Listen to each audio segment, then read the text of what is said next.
சென்னையில் உள்ள தங்கும் விடுதிகளில் சந்தேகம் தரும் வகையில் உள்ளவர்கள் குறித்து அறிக்கை தேவை என காவல் ஆணையர் திரு ஜார்ஜ் அவர்கள் சென்னையில் இருக்கக்கூடிய காவல் நிலையங்களுக்கு உத்தரவிட்டிருக்கிறார். இது தொடர்பான கூடுதல் விவரங்களை தருவதற்காக எமது செய்தியாளர் காத்திருக்கிறார்.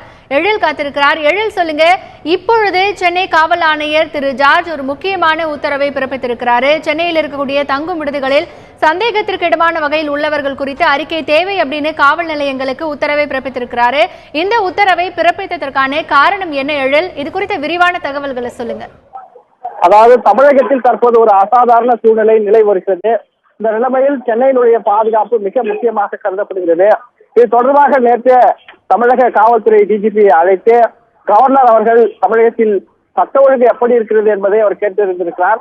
அது மட்டுமல்லாமல் தலைமை செயலாளரையும் நேராக அழைத்து ஆட்சி நிர்வாகம் எப்படி இருக்கிறது என்பதை அவர்களிடத்தில் கேட்டிருக்கிறார். இந்த நிலைமையில் சென்னை மாநகரத்தினுடைய பாதுகாப்பு மிக முக்கியமானதாக கருதப்படுகிறது. சென்னையினுடைய தலைநகரத்தில் தான் தற்பொழுது அரசியல் பரபரப்பு என்பது மிக தீவிரமாக நடந்து கொண்டிருப்பதை நாம் பார்க்க முடிகிறது. அது மட்டுமல்லாமல் சென்னை மாநகரத்துடைய பாதுகாப்பை உறுதி செய்வதற்காக எடுக்கப்பட்டிருக்கிற நடவடிக்கைகள் என்ன என டிஜிபியை ஆளுநர் கேட்டதாக தெரிய வருகிறது. அதன் அடிப்படையில் ஆளுநர் அவர்கள் சென்னை மாநகர காவல் ஆணையருக்கு உத்தரவிட்டிருந்ததின் அடிப்படையில் தற்போது சென்னையினுடைய மாநகரத்தினுடைய பாதுகாப்பை உறுதி செய்வதற்கான நடவடிக்கையில் போலீசார் மிக தீவிரமாக இறங்கியிருக்கிறார்கள் என்றுதான் சொல்ல வேண்டும். நீங்கள் கேட்டது போல என்ன காரணம் என்றால், சென்னையில் உள்ள சென்னையில் மற்றும் அந்த சென்னை மாநகரத்தினுடைய அந்த எல்லைக்குட்பட்டு சுமார் 137 காவல் நிலையங்கள் இருக்கிறது. அந்த 137 காவல் நிலையங்களுக்கும் ஒரு உத்தரவு சென்னை மாநகரத்துடைய ஆணையர் மூலமாக அனுப்பப்பட்டிருக்கிறது.